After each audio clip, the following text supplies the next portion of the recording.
Hi, everyone. Welcome to a brand new episode of Not Aspirational. I'm your host, Hannah Erin Brown. Welcome back, everybody. If you're watching on YouTube, you can see that today I'm recording from bed. I have been kind of on the brim lately. I feel like I'm like fully back today, but like, as you know from last week's episode, it's just been like kind of a chaotic few weeks, which makes today's episode being Wellness Check Wednesday, like perfect timing, the perfect theme, if you will. But today I just decided to take to the bed. I'm sitting on my heating pad. Nora's right here looking at me like, what the fuck are you doing? And I'm having a great time. Okay, a couple of housekeeping things right away. First of all, if you have not listened already, check me out on Everything Iconic, because Danny and I did our second episode of Great Mugs, which is a new segment that I am guest hosting, which I'm super excited about. We truly just like yap about anything that comes to mind, and it is so fun, and I'm having a blast. So check that out. Also, if you don't follow me already, follow me at Hannah Erin Brown on Instagram, TikTok, all the things. If you ever want to get in touch with the podcast, write in at notaspirationalpod@gmail.com. And thank you to Libsyn for hosting this podcast. I love you so much. Okay, now let's get into it. First of all, I have to say, I am re-recording this episode because I recorded something yesterday. I know the feeling of when I'm burned out, because I get really nasty. Like, I just get mean. I get short with everyone. Like, someone could be like, hey, do you want to hang out? And I'm like, get the fuck away from me. Like, it's like a demon takes over my body. Like, yesterday, the sound of Jake's sneakers on the floor of our house was pissing me off. Now, you might be listening to that and thinking, ew, you guys wear shoes inside, and sometimes we do. But let's not harp on that. Let's remember that the sound of my husband walking around my home was pissing me off, and that's when you know that I'm in true demon mode. So I recorded something yesterday that was just so like blah, like it was so heavy and it was so negative, and it's kind of ironic and funny because yesterday I like did my hair and my makeup and I wore a cute shirt, and today I'm in like a full like pajama shirt. I just got Botox, so there's like little blood marks all over my face. I have no makeup on. I haven't done my hair. But I was like, I don't want to put that energy into the world this week. Because last week was kind of like some of you reached out to me and you were so sweet to be like, oh my gosh, that was so relatable. Thank you so much. And I love and appreciate the power of this community, because I feel like since I kind of made it a safe space to be like honest and vulnerable and not always in a good mood, like I love that you all can like see that and understand it and hold space for me, and I hold space for you. And like, I think that's gorgeous. But I was like, I simply cannot put 2 episodes out in 2 weeks where I'm just like negative and complaining the whole time. So like Alexis Nyers with Nancy Joe, I have chosen to re-record this episode. Like Ben Affleck's Phoenix tattoo on his back, I have chosen to rise from the ashes and re-record. And I'm super excited because I feel like a new woman today. So today's a Wellness Check Wednesday episode, but because I've had to do a wellness check on myself lately and kind of take inventory of what I'm doing that helps versus hurts my own wellness and my own mental health in this current like chapter of life right now, I thought, why not kind of take this opportunity to like check in with myself and then share some like wellness tips for all of us to do our own individual wellness checks and kind of implement them accordingly. And then we'll get into your wellness checks after that. Yeah, like a couple things that I've been feeling kind of blah about is like feeling insecure about career stuff, feeling behind, feeling anxious about letting people down and all the people I have to call back and my like seemingly never ending to-do list, plans I can't make it to, just feeling like overall, like no matter how much I stretch myself, it's never enough. And I'm always disappointing people, or people are like annoyed with me because no matter how much I show up, it's just like never it's never enough, and feeling frustrated. Also, like looking for a new place. So Jake and I don't actually like have to move, but we have decided, I think I said this last week, that we want to be proactive in the new year about finding a new place. And so we like have sort of slowly started just seeing what's out there, and it feels like house hunters where like I always knew this, like I got so spoiled in this house that I know we're going to have to compromise on certain things. Like, yes, I'm manifesting like some unicorn, like perfect home with the right price and the right neighborhood and all the things. But sometimes I feel like one of those annoying people in House Hunters that's like, I don't know about that. And like being so unnecessarily judgy when it's like, bitch, like this is what you can afford. Like calm down. So like that's been kind of weighing on me a little bit. And then with all of that kind of percolating in my head, I noticed that like the end of the year can just bring up a lot of this, not just for me, I think for all of us. And I've been trying to remember that like this feeling has happened before. This time last year it happened. It happens like every year around the same time, and I've gotten through it before. So if you're in kind of a blah, like kind of crunchy emotional state right now, I want you to kind of like think of that. Be like, okay, there have been times where I have felt this way before. I know what's going on here. I know what this is. I've gotten through it before. And yes, we can't control everything, but what can we control to make this as easy on ourselves and as empowering for ourselves as possible? So yeah, I thought we could all use a little check-in with some practical tips on just like tackling wellness that I've been reflecting on these past few weeks. First of all, I wanted to bring up a few questions that I thought we could all ask ourselves, meditate on, journal on, whatever resonates with you. And here's what I came up with. Okay, first, when I say yes to things, is it out of fear, obligation, or guilt? Also, feel free to go back and listen to the people-pleasing episode. That could be helpful if you're feeling that. And if so, if I am saying yes to things out of fear, obligation, or guilt, what strategies can I put in place to combat that? Next question to ask ourselves is, who in my life makes me feel abundant, safe, heard, and held? And who in my life makes me feel with love and light, like the opposite of all of those things? Next question, when do I feel the most calm and at ease? When do I feel the most confident? And that could be like an outfit you wear that makes you feel confident. It could be a place you go. It could be a group of people you spend time with. It could be an activity you enjoy. So feel free to just meditate on like, when do you feel the most confident? When do I feel the most stressed? And how much of that is in my control? And then the follow-up question to that is, when I feel out of control, what can I do to ground myself? And then the final question I came up with is, what is triggering me right now and why? So like for me, little vulnerability moment is like, with career stuff, I find that always at the end of the year, and also always right before my period, I am PMSing right now, neither here nor there, I get really weird about career stuff. I know I've brought that up on the show before. And it's one of those things where it can feel so overwhelming, because I do think at the end of the year, you have all these people like promoting projects they've been in, or like kind of doing a roundup of everything they've accomplished. Some people send out those like family newsletters where they're like, well, this year, Brayden was valedictorian and I got promoted. And it can kind of just feel like the whole season is like one big brag journal, which you know I am not into. So it can get really easy to feel like you didn't do enough or that you're inadequate.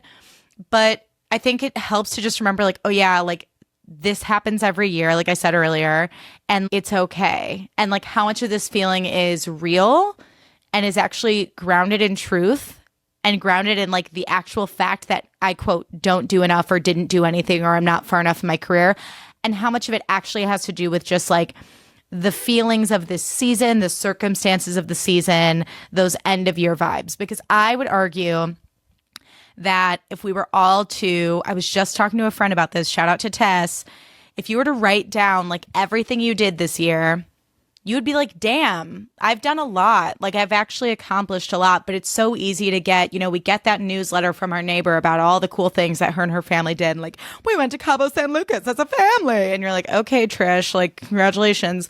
And it's easy to get in our head and be like, well, I didn't go to Cabo San Lucas with me and my kids. Like I could never afford a trip like that. Like it's so easy to like, this time of year, look on other people's paper, if we're as if life is one big test in high school. We're looking at other people's paper being like, what answer did they get? As opposed to just being like, I am going to focus on my exam and get a fucking A in my own life on my own terms. You know what I mean? That was like 50 metaphors at once, but I hope it made sense. So yeah, like career stuff has been triggering me. Also like that feeling of not doing enough has been triggering me. I'm feeling like I'm constantly letting people down. Like I'm burned out because I am constantly like filling my social calendar and my work calendar and all the things I have going on in addition to my day job, and like still feeling like a friend is annoyed with me because like I can't make it to their birthday.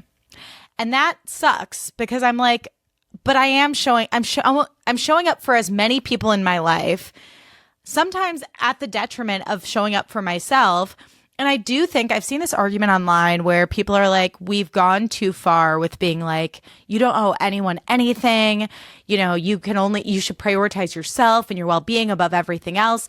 And I do think there's some truth to that. I think sometimes you need to like strike the balance between like knowing when you have to make a boundary for your own well-being and knowing when it's time to just show the fuck up for a friend and like put your needs aside.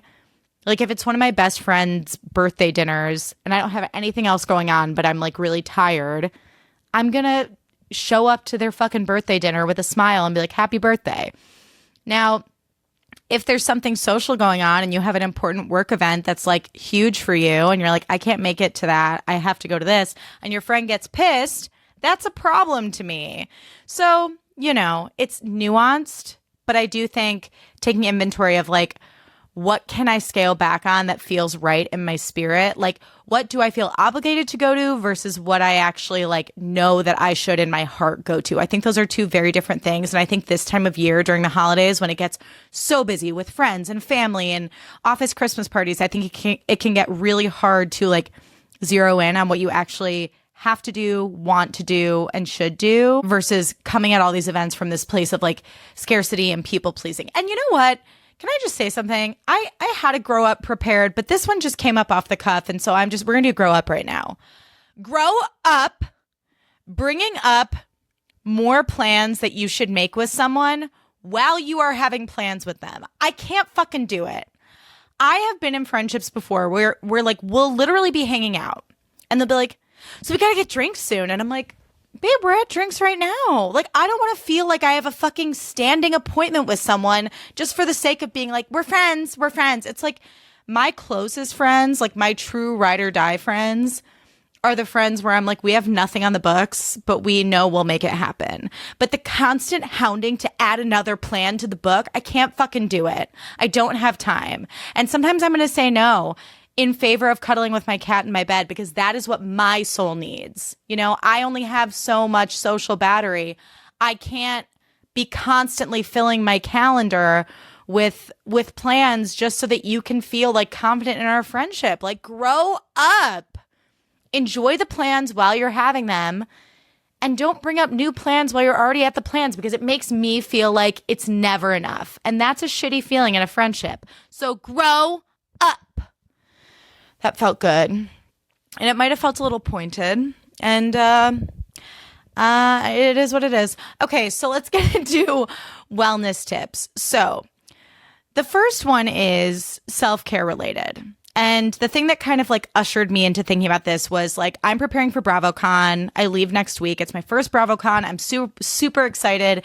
I'm super excited to meet you guys. If you see me, come up to me and say hi. Please, please, please. I would love to chat. And I'm viewing this as just like a really awesome work opportunity to like, of course, like hang with Danny and like our friends who are there and meet listeners. But I also am thinking of it as like a business trip, like a networking opportunity where I want to meet other people in the podcasting space and in the reality TV space. Like it's very, very exciting for me.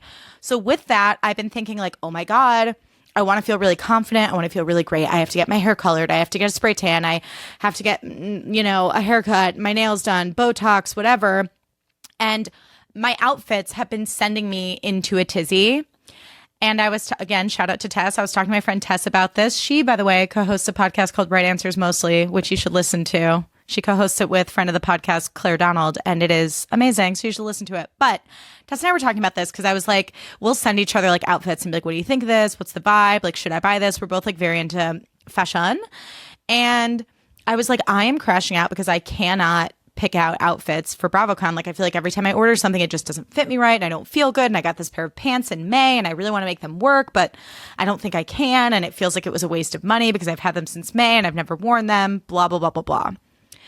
And she gave me great advice, which was just like, you know what makes you feel great. And she's like, I think so often when we have a big event in life, we feel all this pressure to like do some look, L-E-W-K, have like a fashion moment and gag all the girlies. But like the reality is like, you know what silhouettes you feel good in, you know what colors you feel good in. Like, don't reinvent the wheel. Like an event that you're already nervous about or that you have like maybe jitters about the way I do with BravoCon, like that is not the time to experiment with something that you might not be comfortable in just for the sake of being like, but it's fashion. Like, go to your, like, I know that I feel really sexy in like a tank top and jeans and a kitten heels. So like I got to a point with Tess's help to being like, I'm just going to bring like all my basics because that's what I feel great in, and cute handbags and shoes, and fucking do up my glam and I'll feel great. And by the way, a spray tan doesn't solve everything, but it solves a lot, which we all know.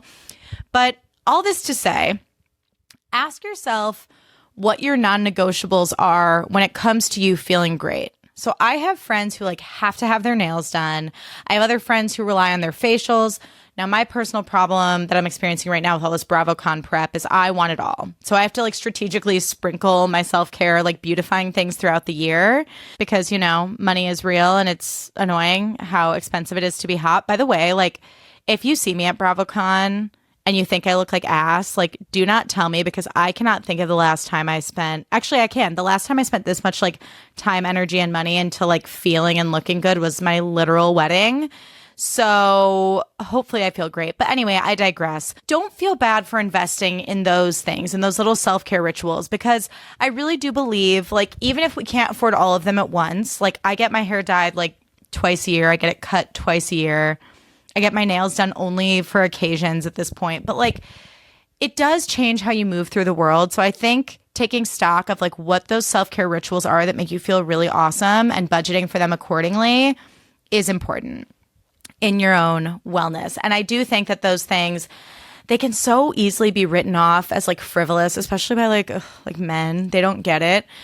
But like the way you move through the world when you're in just like a pair of pants that you feel great in, or you have like some amazing handbag, or you love your hair or your skin or your makeup, it just changes everything. And I do think it puts you in that abundance mindset of like, the world is my fucking oyster. Let's fucking go. I'm going to get what I want today. And I think that is absolutely worth investing in. Next wellness tip is finding activities where you have to use your hands. Now, this is a new one that I just like clocked, but I really think it's essential because I noticed that the happiest / like most zen I am, especially when I'm by myself, is when I'm off my phone doing something with my hands. So for me, this is like cooking, tinkering around my house, like organizing things, planning outfits, cleaning, doing something that fully makes me forget about my phone. I'll just like pop in my AirPods, listen to a podcast, or if I'm cooking, sometimes I'll put on a movie. I love during the holiday season to like put on like whatever cheesy Netflix Christmas movies come out that year and just like cook for like hours or bake. Just getting away from your phone and like forgetting that it's there is so good for the mental health. And I would say, and this one's really hard, but like because getting content is fun and taking pictures of you and your friends looking hot is fun. But I think even when you're out with friends, like at dinner, maybe you have a moment where you're like, okay, we're all going to do this TikTok together. We're all going to get this picture because that is fun too. But then like taking the time to put your phone away and be like, let's just drink these drinks and like lock in on each other and have a conversation. I think like forgetting about your phone is so special. And when I think back to like, you know, my favorite era in life, college, I think so much of that is because we didn't really have smartphones then the way we do now anyway. Like we had Blackberries, but we didn't have iPhones. So like we were forced to be present. Like when you walked to a party, you were just talking the whole time. Maybe you were taking a stupid picture on your Nikon Cool Pics at night to be like edgy and put it on your Tumblr or Facebook. But other than that, we were forced to be present. So I think it's one of those things where you can decide how attached to your phone you want to be. And I know that sometimes with like jobs and kids and life obligations, it can feel like we cannot step away from the phone and still feel safe. Like I think it can give us a lot of anxiety. But I think choosing strategic times to put it away where you just get to like be in the moment, do something with your hands. Coloring is a great idea. Something where you just cannot touch it is so, so good for your mental health. And I think something that we should really prioritize going into the craziness of the holiday season. Similar vein, but different, finding movement that excites you and makes you feel good. Now, this is not an ad, but like some of you might know, I've been an Orange Theory girly for years, and Orange Theory was huge, like hugely instrumental in improving my relationship to exercise, finding community at a gym in a way that I never had before, like finding a gym community that empowered me versus made me feel like ashamed or like alienated. So it was like so healing to become part of the Orange Theory family.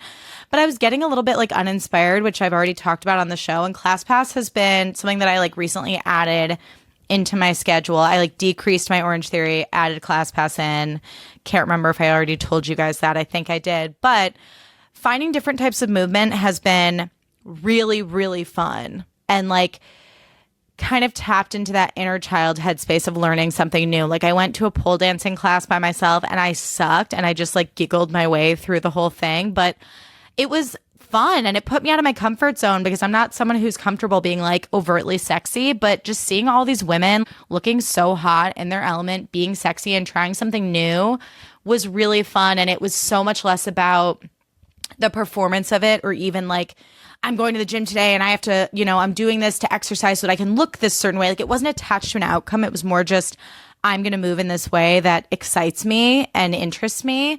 That's been really, really helpful. So not an ad for ClassPass, but if you're finding a little bit like stuck and bored in finding daily movement or like semi-regular movement, I definitely recommend ClassPass because they have everything. You can go to like dance one day and then you can go to yoga the next and then you can go to Pilates and you can just try all kinds of things. And it really does, it just reminds me of being a kid and learning a new skill. And sometimes I get a little frustrated, but then when I like can do it, that feeling of pride and excitement, like it's really great. So finding activities that make you feel good, don't make you feel ashamed or bad or competitive with yourself or others. Finding activities that make you feel happy and abundant and proud of yourself and present, huge for wellness. Eating nourishing foods. That phrase kind of inherently annoys me, if I'm honest, but I found eating nourishing foods, I think, is associated with this like Gwyneth Paltrow, like goop style of eating where you just eat like bone broth and like bird food. And that's not what I mean. I think sometimes eating a nourishing meal can look like a steak quesadilla when you're drunk at 1 a.m. or a burger and fries. And then other times it looks like, I made this like gorgeous bean salad that I had for lunch today with these amazing homemade chicken meatballs I made. Like, you know what nourishing means to you. And I think allowing that to change on any given day is like important. But I think from a vanity standpoint, I'm going to go here really quick. Unfortunately, in my 30s, I'm approaching my mid-30s. I can see it on my face when I'm eating healthy and drinking water and when I'm not. And most of the time, I genuinely love healthy food. So making eating healthy, convenient, and fun and easy is like key for me. So here's a little wellness tip. And literally, if this is like triggering or annoying or you're like, fuck that, Hannah, that's stupid, throw it away. Literally, what do I know? But something that's been helpful for me the last like year, maybe, yeah, probably since like January, so almost a year, is I'll sit down every Sunday and I sit down with like a physical piece of paper and I plan out 2 breakfast options that I can alternate, 2 lunch options that I can alternate, 2 snacks, 2 desserts, and then dinners for me and Jake. And I write it all down and then I magnet it to my fridge so that when I'm hungry, instead of like blankly staring at my fridge being like, what do I have? I know that I have meals that I planned that I'm excited about. And meal prepping is like truly the best. Like it makes your life so fucking easy, but I don't think that's always realistic. So if you can't, choose things that are easy to make. Like something I love doing is getting a rotisserie chicken and just shredding it. And then I can use it in like wraps and salads throughout the week, or I can throw it on some like fly-by jing noodles with vegetables for just like a quick, easy lunch or dinner. And I think making, quote, nourishing food accessible and finding the fun and being like, oh my God, I'm a grown up and I'm going to like try this recipe I found on TikTok or try this fun ingredient that I just impulsively bought at the store and plan some meals around it, I think makes eating healthy really empowering and fun. And then also like, because like I said, sometimes eating a nourishing meal does not mean a healthy meal. And also, what does healthy even mean? But you know what I mean. It doesn't mean, a meal full of greens and nutritional value. It makes those times where you like do go out to eat or you get that drunken quesadilla like that much more fun because you're like, oh, I'm choosing in this moment that this is the nourishing option for me. And it kind of allows you to eat in a more balanced way. And again, I'm sorry if this is triggering. I've had an eating disorder before, so my relationship to food has always been, ever evolving. But I do think that this, like making healthy food that I'm excited about, accessible and easy for me, and planning it has been really helpful in not thinking of eating healthy as like a punishment, but thinking of it as just like, oh my God, I get to eat this salad that I'm like so hyped about today. And then have some like chocolate chip pumpkin bread for dessert because like I planned my 2 desserts and I'm fucking excited about both of those too. You know what I mean? Okay, next wellness tip. Say no to things and don't explain. This is so hard for me as a people pleaser who is actively in recovery. But I was talking to a friend about this and she was like, just say no and don't explain because then they can't really get mad if you say no. And I think also if you need to, controversial take to ChatGPT to come up with some like canned phrases that you can use when you can't make it to something or have to make a boundary. Because I think as women and because of the patriarchy, we say yes to so much. And I think having like canned phrases in your arsenal that you can literally like whip out on your notes app and like copy paste into a text or email will kind of take some of that like panic out of coming up with what to say. That'll take that off your plate. So that's one less thing to think about. If you're a people pleaser and you struggle with saying no, you're like, okay, well, I'm stressed about saying no, but at least I don't have to use my brain power and energy on what to say. I just have to focus on getting that message to that person. Also, quick like tang. I also think this time of year, since we all get so busy, something that I really want to just like us all to think about is, especially amongst us women, not like feeling like we need to compete over like who's busier and who's more tired and who's more stressed. I think I found myself, when I was thinking about this episode, I found myself wanting to be like, and I'm not even a mom, like I don't have kids, so like what do I know? And I think we need to like try and stop that because I'm like, whether you're exhausted because you're single and your job is sucking the life out of you and being single during the holidays is stressing you out, or you're married and you don't have kids, but you have unhinged in-laws, or you're in the middle of a move, or your partner's been unemployed for a year, or you have 5 kids and they all want a Barbie dream house for Christmas and you don't know what the fuck you're going to do. All of it's allowed. Like we're all allowed to be busy and stressed and tired and exhausted and overextended. And I think we need to just like, as a hot girl community, hold each other in that, hold space for each other and be like, oh my God, you're exhausted, I'm exhausted, rather than being like, well, I have more of a reason to be exhausted than you do. Like that bitterness, like we don't have time for it. With all the shit we have going on and being burned out and all the stuff that's being asked of us, we don't have room for bitterness right now. We don't.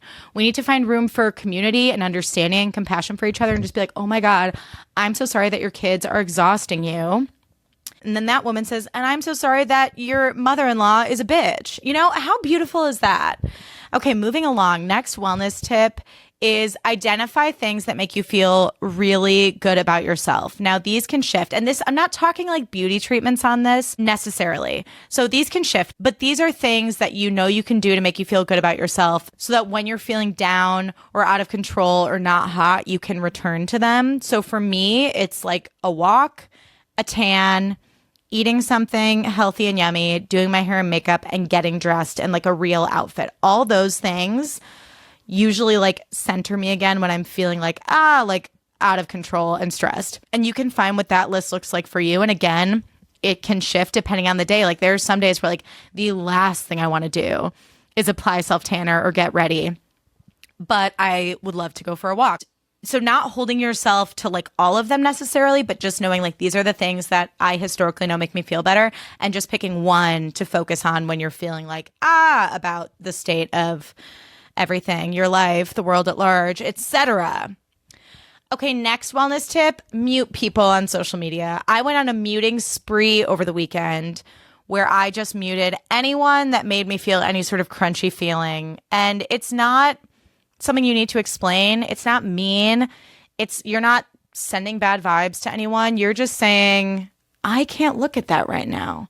I can't look at that content creator who's in Ibiza for the 17th time this year. I can't look at that person I went to high school with because she reminds me of being bullied when I was 15. I can't look at this celebrity because they have abs and I love wine, so I'll never have abs. Whatever it is, live, laugh, mute. Just mute it up, okay? Okay, and my last wellness tip is be mindful of what media you are ingesting, what you're watching, etc. So examples of this, like I have friends who cannot do true crime because it makes them really sad and it's too dark for them. I have other friends where it's like true crime is their escape. I have some friends who rewatch Gilmore Girls because it feels like a soothing balm.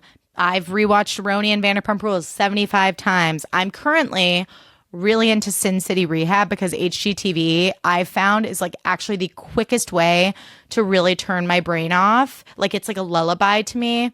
But finding out what your comfort entertainment is, whether that's like a genre of book or a podcast or a show, knowing that that's there for you and leaning on it when you really need it is important. And also whenever you have the chance, going back to what I said earlier, leave your phone in the other room. Like I have missed out on so many good movies and TV shows because I could not put my phone down and I'd be like, that was boring. And Jake's like, you didn't watch it, so you don't know. And so when I am watching my HGTV at night, I put my phone in the other room, or I'll be like, hey, Jake, can you put that like over on the other side of the couch so that I am like locked in on Allison Victoria and whatever she's doing to those ugly houses in Vegas. And I can actually calm down rather than just like rotting in front of the TV with my phone like a human being out of the movie WALL-E and wondering why that didn't relax me or make me feel better because it's too much stimulation. So when you can, leave your phone in the other room. Okay, now let's get to your Wellness Check Wednesdays. Okay, first one, toxic in-law crushing my family. Well, first of all, I'm so sorry about that. There is nothing like a toxic in-law to really fuck everything. So here's my advice. I would say, I think it's tough because I don't have context for this. Ideally, when there's a toxic in-law, your partner should be on the same page with you. Like, there's nothing worse than a partner that's like, what are you talking about? My mom's amazing. And you're like, your mom is a witch and she's out to get me. So I am manifesting and like crossing my fingers that your partner is like on the same page as you, because then my recommendation would be to like have a sit down before the holidays and just be like, okay, we historically know that this is what, let's just say it's your mother-in-law and let's just say her name is Janet. Okay, babe, we historically know that Janet pulls this, this, and this every year. How can we work as a united front to plan for that? And when it inevitably happens, how are we going to handle it? Are you going to talk to her? Honestly, I think always you should be the one to talk to. Like whoever's parent is being the problem, their kid should be the one to talk to them. But that's just me. But it's like, okay, like how are we going to handle this? Are you going to talk to her? What are you going to say? Are we going to say, hey, we're going to this dinner, but we're going to leave early and go to this thing? Like what boundaries are we going to create as a couple around this toxic in-law so that we can enjoy our holiday season and we don't feel like we have to put up with her reindeer games for all of November and December? I think having a strategy is the most important, and also something that's helped me and Jake, not with a toxic in-law, obviously, but like over the holidays when we've been traveling together, we've been in like stressful situations. Jake started this a few years ago because we were going to the airport. We were like, one of our flights had been canceled and we were getting lunch before going to the airport. And Jake was like, Hannah, he like grabbed my hands and he was like, let's remember this. We are a team. We love each other. It's going to be okay. We've got this. We are on the same side. And having just that quick little moment to like do a little like affirmation together and be like, we are a united front here. We are a family, the two of us, is a good way to sort of just drop in and be like, oh, that's right. Like, because I think sometimes with in-law stuff, it can get really tricky because you can feel, even if you're like fully married, you can still feel really isolated because you're like, okay, well, like, I feel like I'm joining, like under these circumstances, I feel like I'm the outsider. I feel like I'm joining this family and maybe I don't fit in because I don't know about this tradition, or everyone wants to watch a movie and I want to take a nap, whatever. And I think having a moment to connect with your partner and be like, we are a family and this is like, we make decisions together can be really important, and sort of like just like doing a little reset before all the energy of other family members and toxic in-laws, etc., enters the chat, enters the mix, if you will. But yeah, if your partner is not on your side with this, I wish I had better advice, but I'm like couples therapy.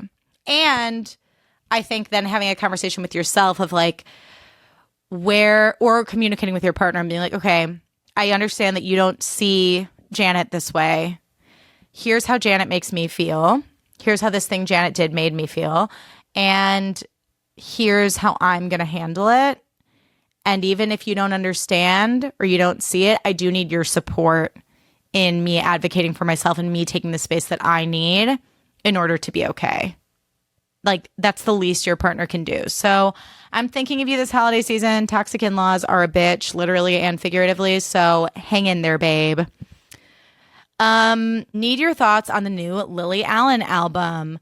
Okay, so for those of you who don't know, Lily Allen has been around forever. She's a British like, I don't know, like pop singer, rock singer. She sings like this. She kind of sounds like Jackie Q from Get Him to the Greek. And she's been in the mix for a while. She just came out with a new album called West End Girl.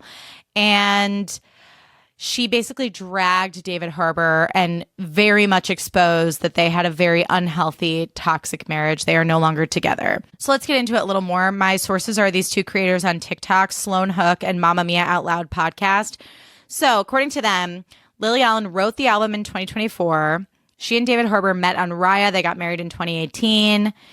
He asked her for an open marriage. And on her album, she does a little reenactment of it via voicemail, which I always think like a reenactment voicemail on a song is like funny.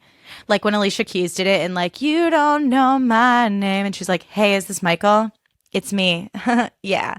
And so like on this track, Lily Allen's like, well, I mean, it doesn't make me feel great, but you know, if that's what you need to do, then. And she kind of does a reenactment of the conversation of like him asking her for an open marriage and her not really being comfortable with it.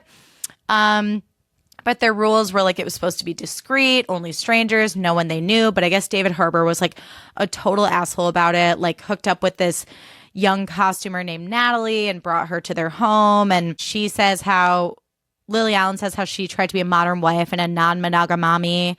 And she writes a song called Madeline about Natalie, the young costumer. And there's another fake voicemail in that song where she says like, she does it from the perspective of Natalie being like, hey, so like our relationship is only about sex and like he's only said the greatest things about you. And I guess Natalie was approached about what she thought about the song Madeline. And she said she doesn't feel comfortable talking about the song because she's like freaked out about it and just like doesn't want to get involved, which like fair. But also Natalie, like, I don't know. I'm just kind of like, here's the thing. I think it's so easy to like blame the other woman, blame the Natalie, the Becky with the good hair. But I'm also like, David Harbour, let's not forget that the man is at fault here. David Harbour is a piece of shit. And that's really sad for me because obviously we love Hopper from Stranger Things. So we are going to have to separate from the art from the artist when Stranger Things comes out. And I'm sure the Stranger Things PR team is like, are you fucking kidding me?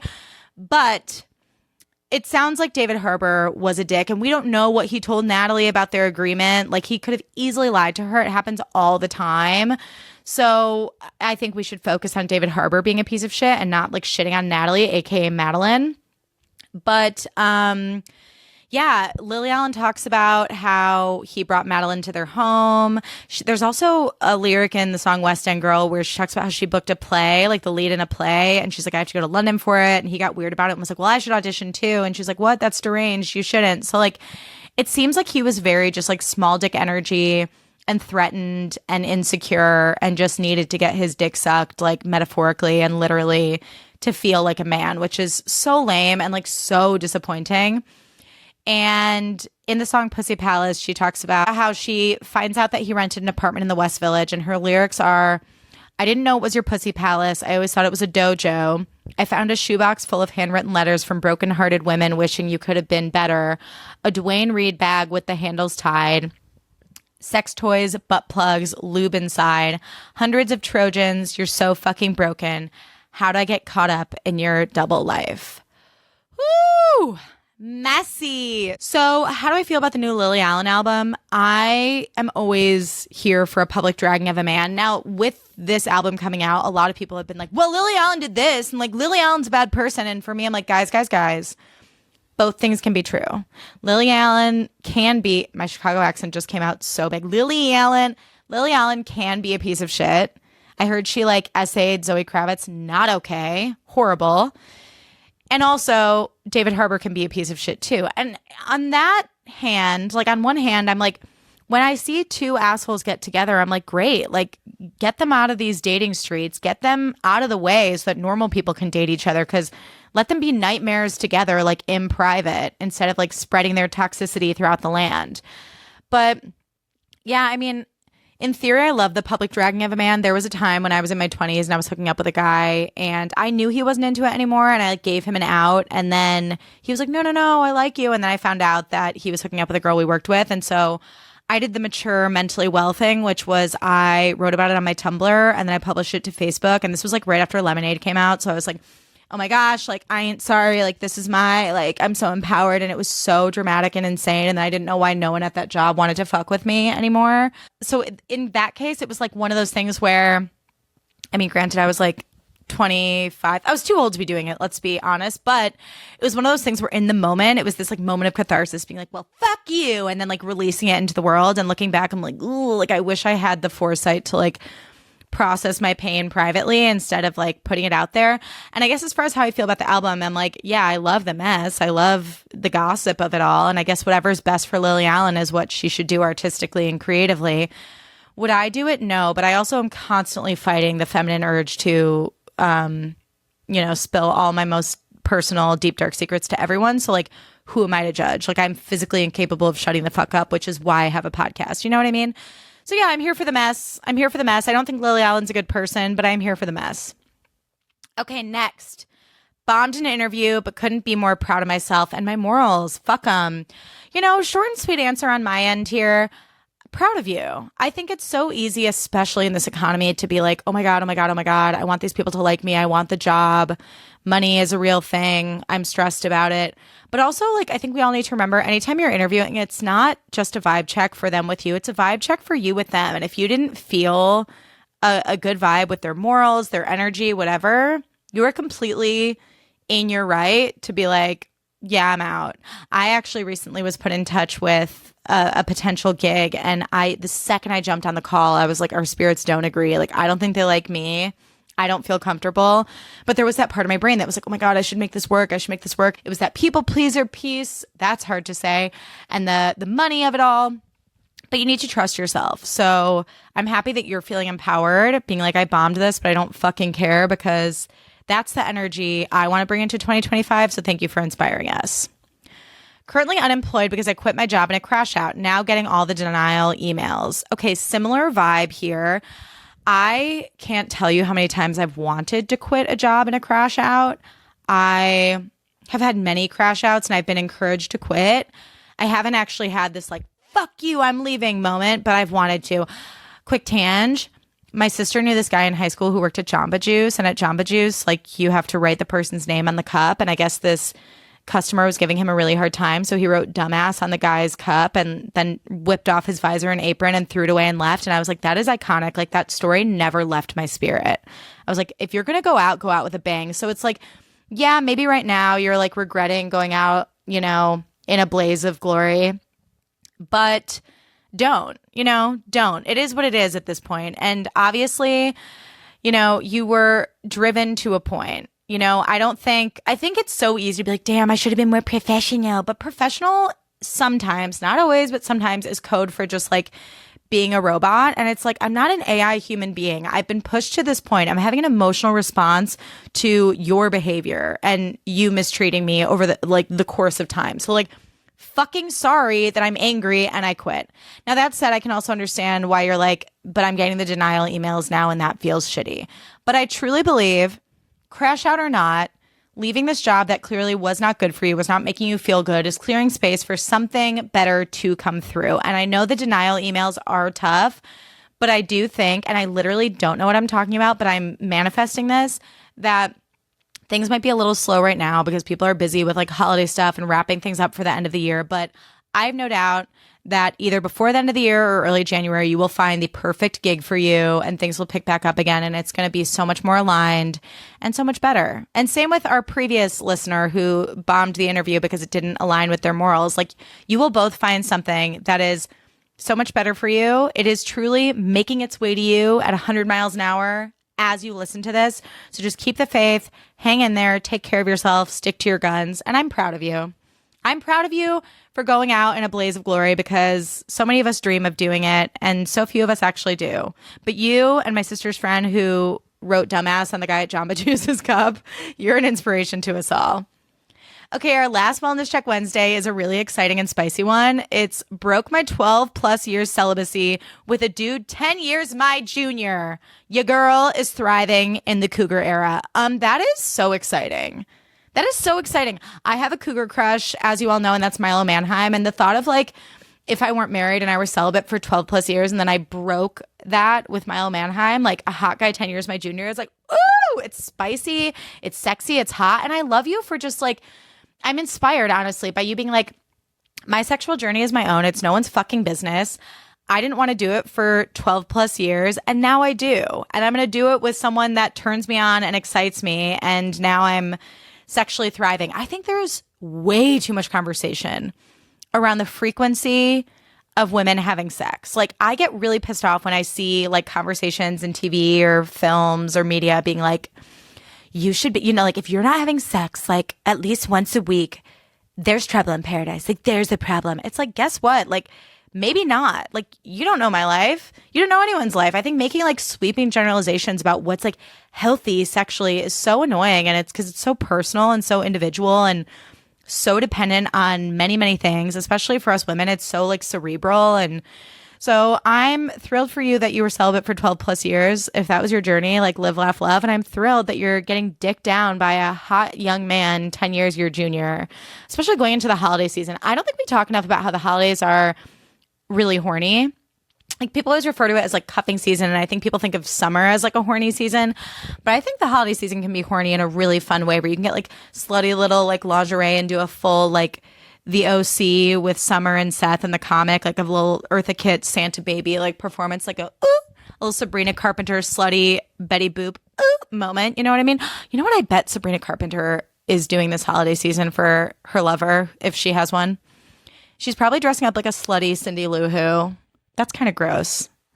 I thought that would be funny to say it because I was like, oh, she's like tiny and blonde. But I'm like, that's gross. Never mind. But I could see her being like, I'm doing like slutty Grinch cosplay for my lover during holidays. Oh, it's a little exhausting. Anyways, enough about Sabrina. Let's get back to you. I'm very happy for you. I hope you have a really fun and horny holiday season. Sorry if that Cindy Lou Who joke was weird. I realized it as I said it. Anyways, everyone, I love you all so much. Thank you so much for listening. Don't forget to leave the podcast a rating and a review if you love it. Send this episode to a friend who you think could use a little wellness check, a couple wellness tips.